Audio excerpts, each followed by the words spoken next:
A palavra ateu, segundo o dicionário Aurélio, diz-se daquele que não crê em Deus ou nos deuses. E é só isso que significa, não a falta de moral e limites como alguns pensam. O ateísmo é a postura de que não existem deuses ou forças sobrenaturais que de alguma forma interferem nas nossas vidas.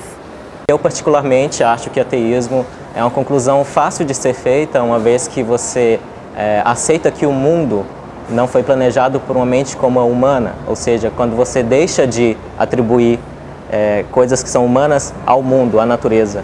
O ateísmo é simplesmente uma forma de se nomear todas as pessoas que, de uma forma ou outra, ou não acreditam em Deus, ou simplesmente também ignoram se ele existe ou não, são indiferentes a isso. O ateísmo é uma filosofia de vida, é uma posição dos indivíduos diante da impossibilidade de crença na existência de divindades sobrenaturais que fundamentam a formação das religiões no mundo. Você aceitar que o mundo é o que é, você não precisar, ou pelo menos não se iludir de que existe algo maior ou algo que coloque sentido ao universo, além do que a gente já testemunha no dia a dia.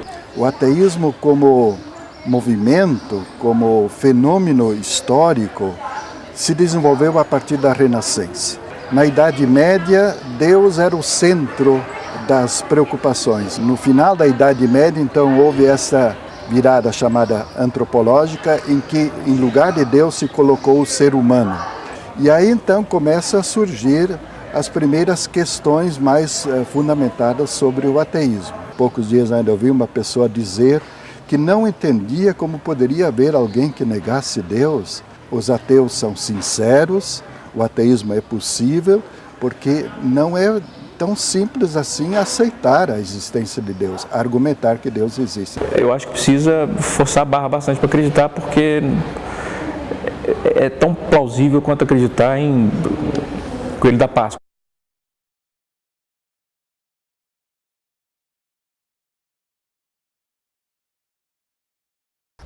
Segundo Marx, o homem é que faz a religião, e não a religião que faz o homem. A religião é autoconsciência e sentimento do homem. O homem é o mundo do homem, o Estado, a sociedade. O Estado e a sociedade inventam a religião. Mas se a religião é uma invenção do homem, como uma criação dele interfere tanto na vida das pessoas? Hoje eu não tento mais esconder, mas parece que boa parte da família tenta ignorar que eu sou. E eu não faço nenhum motivo também de expor isso, então sempre que há essa questão em casa, eu procuro deixar de lado, porque isso envolve, eu sei disso porque eu acreditei, né? Eu tive uma religião, que isso acaba ofendendo as pessoas, que elas acreditam naquilo como uma coisa tão verdadeira, tão acostumadas com aquilo, que acham difícil se livrar, né, disso, e não gostam quando as pessoas falam contra eles, se sentem, de certa forma, ofendidos, o que gera muitas vezes briga. Na minha família sempre foi muito mais importante o amor do que a crença. E eu gostaria que isso fosse verdade para todas as famílias, porque eu sei de casos de ateus que, por se declararem ateus para a família, tem que sair de casa ou tem que parar de falar com alguns familiares, especialmente de algumas religiões bastante veementes e fundamentalistas, né, infelizmente. Como as que proíbem até doação de sangue, ou transfusão de sangue, melhor dizendo. A tensão entre crença e não crença é uma tensão que o tempo inteiro está mediada pelos interesses do contexto onde ela aparece. Seria uma temeridade fazer uma leitura diferente disso, sob o risco de constituir injustiças em termos de juízos de valor com grupos sociais que defendem seus pontos de vista, mas defendem valores democráticos. Meus pais eram ateus e meu irmão tenho uma ou duas irmãs também são, meu marido é ateu, meus filhos são ateus. Então eu sou uma pessoa privilegiada, na verdade, porque eu pertenço a uma família praticamente de ateus. Nesse ponto a minha vida é tranquila. Eu sou uma pessoa bastante ligada à religião, nas atividades religiosas, ainda faço cursos, ainda estudo, e essa é a minha convicção que pretendo também transmitir à minha família. Minha família tem católicos, minha família tem evangélicos, e minha mãe, por exemplo, é espírita, médium. E eu tenho, por exemplo, um tio que é meu tio favorito, é meu tio que eu tenho uma paixão imensa, que ele também é espírita. Ele era ateu até os 40 e poucos anos e de repente se converteu ao espiritismo. Eu até brinco com ele, porque ele se deu conta que ele ia morrer, chegou a uma certa idade e falou, vou morrer, eu preciso acreditar em alguma coisa. Alguns familiares dizem, eu não acredito que você é realmente ateu, acho que no fundo você acredita em Deus. Aí eu respondo assim, imagine se eu dissesse para você que é católica, que na verdade no fundo você é budista. Na verdade, no fundo você não acredita nos dogmas da sua religião. É uma invasão de privacidade, né? E a privacidade mais preciosa que a gente tem, que é a privacidade de crenças, a privacidade mental. Nasci ateu, ou seja, nasci sem Deus, e depois passei a acreditar e depois voltei a não acreditar. Agora sim, aí com um sentido mais conhecido do termo, que é negando, que é tendo justificativas para não acreditar, né? Eles estão olhando para a miragem. E quando a gente chega para eles e diz, essa miragem não existe, para de olhar para lá, começa a olhar aqui perto, eles não conseguem aceitar, eles não conseguem entender do que eu estou falando. Porque para eles a miragem é real. E se eu tento tirar isso deles, é uma coisa que dói para eles, é muito sofrido, ter que admitir que aquilo que você pensava que estava lá, não está lá. O ambiente é que não facilita alguém se declarar abertamente ateu em nosso meio ainda, né? Mas evidentemente que é perfeitamente possível. E as pessoas instruídas todas hoje reconhecem isso aí, né? Quem tem mais dificuldade de conviver são as pessoas mais simples, que têm uma fé muito simples, mas que acham que é estranho alguém ser ateu.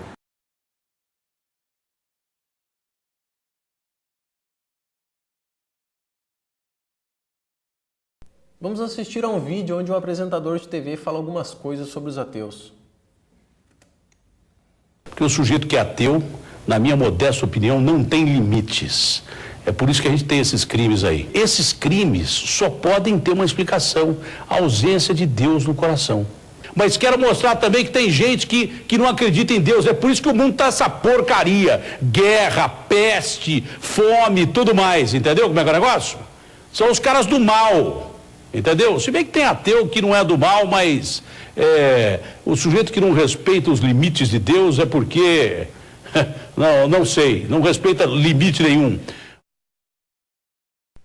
Como pode uma pessoa pública e formadora de opinião ter o direito de poder se expressar de maneira tão preconceituosa? Eu fiquei tão chocado que eu gravei um vídeo. Eu tenho um videocast, mas é um videocast que é voltado para cinema, é um videocast que eu faço como crítico de cinema.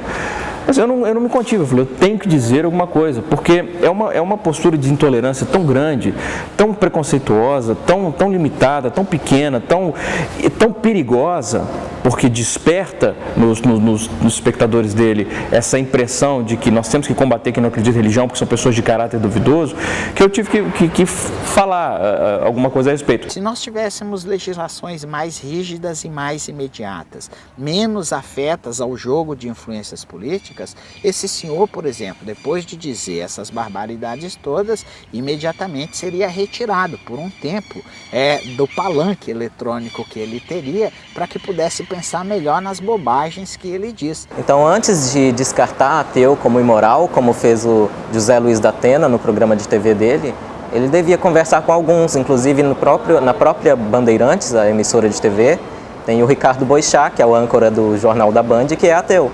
Então, se o Datena se desse ao trabalho de sentar com o próprio colega de trabalho e conversar um pouco sobre ateísmo, eu duvido que ele teria falado o que ele falou, de que todos os ateus que estavam ligando para o programa dele estavam ligando de dentro dos presídios.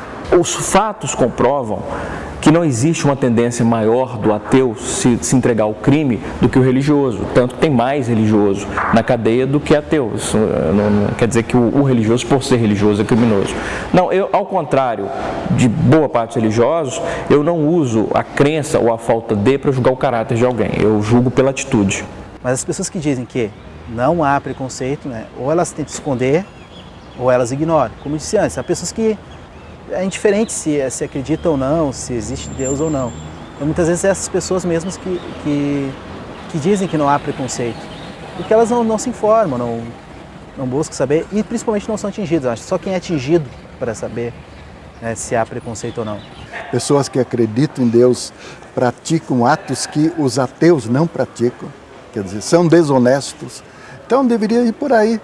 Os políticos que vão à igreja e praticam essa corrupção, como é que você vai encarar isso aí, né?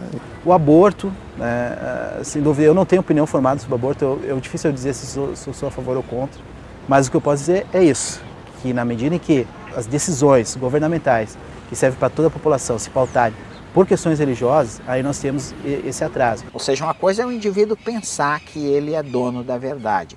Outra coisa é quando isso constrói mecanismos de ação humana, mecanismos de grupos sociais para impor essa verdade sobre os outros. Me espanta muito toda vez que a questão do aborto é discutida, todas as vezes, tanto do ponto de vista na esfera política quanto na mídia, jornal, telejornal, documentário, etc., tem que entrevistar algum religioso. Por quê? Qual é o motivo para entrevistar um religioso na discussão sobre o aborto? Qual é a autoridade do religioso para falar alguma coisa sobre o aborto? A questão do aborto é uma questão puramente médica e legal. Não interessa a opinião de religioso, assim como não interessa a opinião de um jogador de futebol. É tão arbitrário entrevistar um religioso sobre a questão do aborto, quando chegar assim, olha, eu vou entrevistar um cara que joga sinuca profissional. O que torna um jogador de sinuca profissional o expert em aborto? Nada. O que torna um religioso? Nada. Nós ateus também escutamos muito a crítica de que, se não foi Deus quem criou o universo, de onde ele veio? Basicamente, nós não sabemos, e o fato de nós termos ignorância em alguma coisa não corrobora com a hipótese teísta de que Deus é a resposta. Ou seja, para Deus ser a resposta para qualquer coisa, isso tem que ser justificado por argumentos, por evidências, e isso não é feito pela fé, né? Por isso que se chama fé e não conhecimento.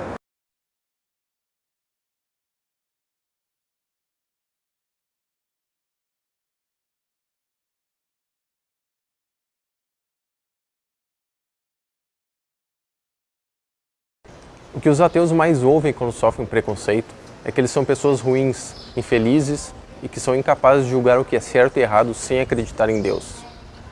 Quando Jesus Cristo e Buda dizem, não faça ao outro o que você não quer que seja feito para ti, onde nesse pensamento existe a premissa de acreditar em Deus?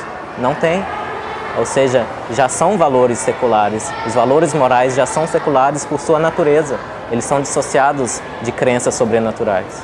Então, acusar os ateus de não ter valores morais nada mais é do que ignorância sobre os próprios valores morais. Existem ciências que estudam a moralidade e mostram que moralidade e religião são independentes. E é por isso que tanto Buda quanto Jesus Cristo chegaram basicamente à mesma conclusão quando acreditavam em coisas totalmente diferentes. O ser humano, naturalmente, ele tem bondade.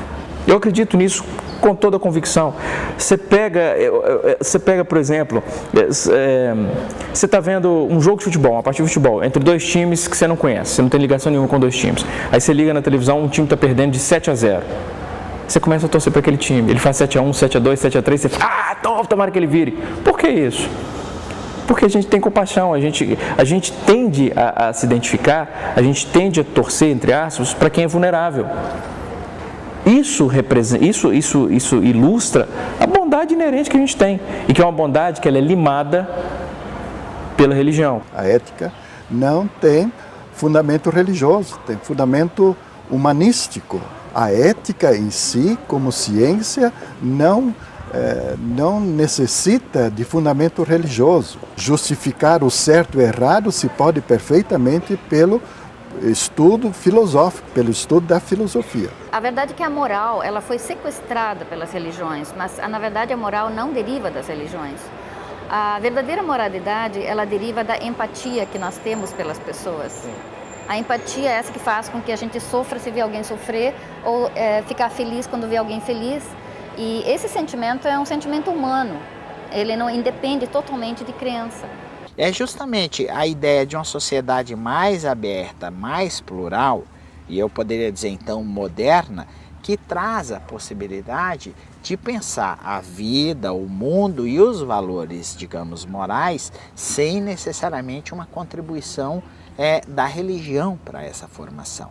Na medida que eu leio religiosos falando que as pessoas têm que se voltar para Deus, que o não se voltar para Deus significa que as pessoas vão entrar para o caminho errado, que o culpado do mundo está indo para onde está, é porque está faltando Deus no coração das pessoas. Aí nisso eu me sinto, de certa forma, me sinto atingido pelo preconceito, na medida que julgam as pessoas que não têm crenças, ou de repente por algumas atitudes de outras pessoas que não têm crença. O filósofo alemão Kant tem uma posição assim, diz ele, é estranho que Deus tenha dado o mandamento, o primeiro mandamento, amar a Deus. O amor não se pode mandar, você ama quem você sente que deve amar. Quando me atacam, por exemplo, no vídeo do Datena mesmo, deixaram vários comentários, você vai queimar no fogo do inferno, isso é a mesma coisa de falar assim, o coelhinho da Páscoa vai morder o seu pé. Não me afeta, mas eu sei que para aquela pessoa ela está pensando no pior castigo que ela poderia imaginar. Olha a crueldade dessa pessoa. Ela pensa, o que é a pior coisa que pode existir no mundo? Eu quero queimar no fogo do inferno, é isso que eu desejo a ele. Isso é amar ao próximo? Mostrar que ateus são normais, são pessoas como qualquer outra, né, que casam, que têm filhos, que gostam das pessoas, que fazem coisas boas.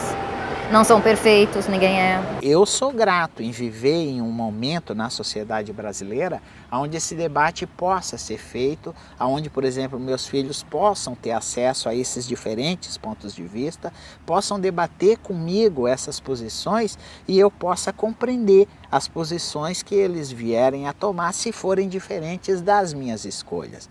Eu acho que a religião e a crença é um assunto que pode e deve ser debatido, né? As pessoas que dizem que não deve ser debatido, que não pode se discutir, é porque elas têm medo de que suas crenças, suas verdades sejam questionadas, sejam derrubadas. Quanto mais ateus se manifestarem publicamente, sem medo, dizer, não, eu sou ateu, mais se quebra essa ilusão de que o ateu é um bicho diferente, é um cara que é um meio monstruoso, ou meio sombrio. É a única forma, porque acabar com a religião, embora seja uma fantasia bacana, até do John Lennon no Imagine, isso não vai acontecer. Quando se torna ateu, a partir desse background cultural, você está se tornando órfão no começo. Mas também você está abrindo novos horizontes para perceber que você é responsável pelos seus próprios atos, você é responsável pela sua própria felicidade e pela felicidade das pessoas que te cercam.